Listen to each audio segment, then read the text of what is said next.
Welcome to this explainer. Today, we're unpacking episode 9 of You Are My Destiny. And let me tell you, this specific chapter is just a fascinating study in escalating tension.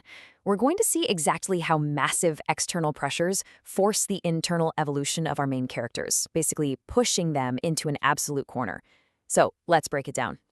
We are starting right out of the gate with a bang. She's a tool that's pregnant with your child? Or this child is just an accident? Ouch, right?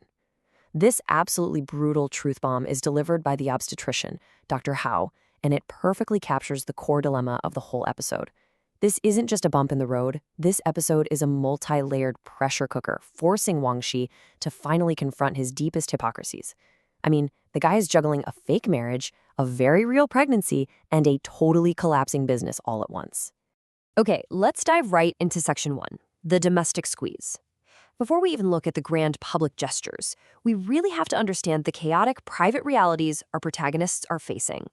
There's just a stark, undeniable contrast in how these two navigate their situation. On one hand, Jiaxin is incredibly vulnerable. She's pregnant, she was just recently kicked out by her landlady, and she's really just trying to stay out of the way, to be a quiet snail, so to speak. But in response, Xiyi doesn't just, offer a helping hand. He goes into this mode of aggressive protection. He literally intercepts her, forces her into his car, and flat out dictates that she is coming home with him. It really highlights the deeply complicated nature of their accidental marriage. It's less of a rescue and more of a heavy-handed dictatorial intervention. And this specific, brilliant line perfectly illustrates the psychology behind his intervention. Hexi tells a friend, "I don't welcome any attentions of an outsider to my wife." Under the guise of protecting a pregnant woman, he is displaying this massive, almost overwhelming need to assert dominance. He wants to dictate her boundaries and aggressively push away literally anyone else who tries to step in. Moving on to section 2, Heritage's business battle.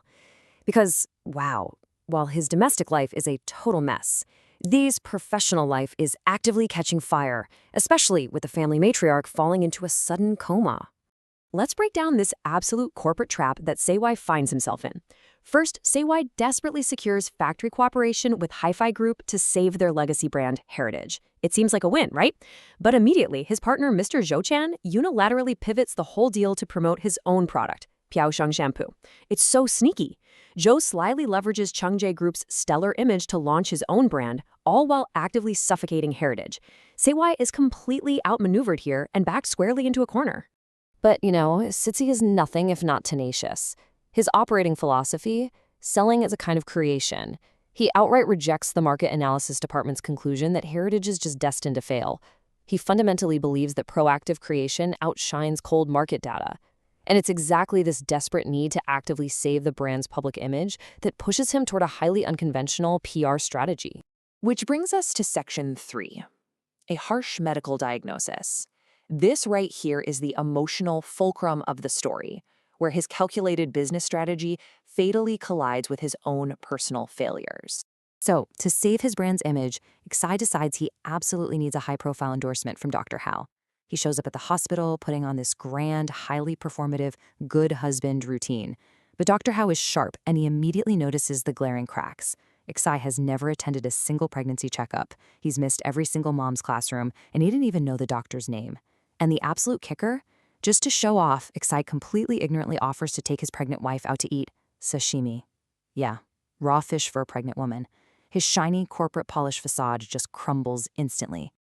And Dr. Hao does not let him off the hook for a second. He flatly delivers this devastating rebuke. "I won't endorse products of such a selfish and hypocritical person." He sees right through the act. Dr. Hao completely strips away Shuqi's corporate polish, kicks him out, and forces him to finally, genuinely reflect on his profound neglect of Xingxing. All right, let's look at section 4, the Huaniao Island slander. Because if the business and medical worlds are pressing down on Xiyi, the social world is about to press squarely down on Jiaxin. It is wild how rapidly these rumors snowball. It all starts so innocently when Jiaxin gets dizzy at a gallery and is helped by a male friend. But of course, an out-of-context photo is taken. Xiyi's grandmother sees the photo, gets incredibly agitated, and tragically falls into a coma. And this This gives Xiyi's rival relative, Wang the absolute perfect opening to spread a vicious rumor to the factory workers that Jiaxin is a homeworker. The dramatic irony here is just so thick, especially since we, the audience, know Jiaxin is completely innocent. Now, there are a few sensible voices in the crowd.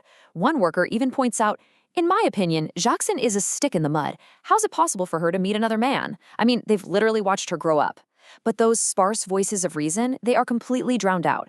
The sheer volume of the gossip, which is heavily fueled by the workers' fear over losing the factory, creates a totally unbearable and hostile environment for our heroine.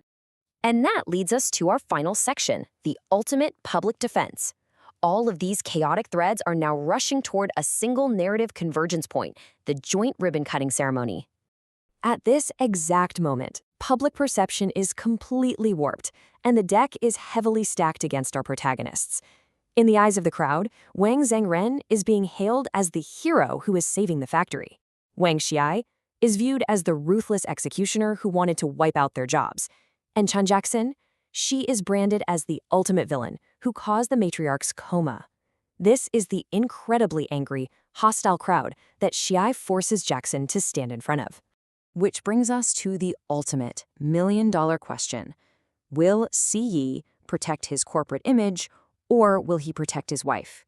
He's standing there on stage, betrayed by his business partner, upstaged by his rival, all while the crowd actively slanders the woman carrying his child.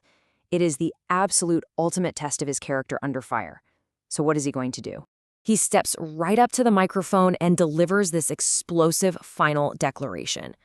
Looking directly at Jiaxin in front of everyone who currently hates them, he says, "I'm the general manager of Chengje. I'm your husband."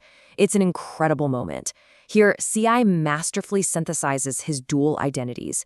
He uses his corporate authority not to sell a product this time, but to publicly, unequivocally shield Jiaxin from the mob, finally acting like the true protector he previously only pretended to be. But it leaves us with this massive thought. By finally stepping up and publicly claiming his role as a husband to protect Jiaxin, has Wang Xiyi inadvertently locked himself into a bond he can no longer escape? Think about it. He started this whole journey desperately wanting to keep their accidental marriage a secret. But under the crushing weight of all this social strife, he literally just broadcasted it to everyone. How in the world are they going to navigate this new reality? Thanks so much for exploring this narrative with me today. Keep asking those big questions, and I will catch you in the next explainer.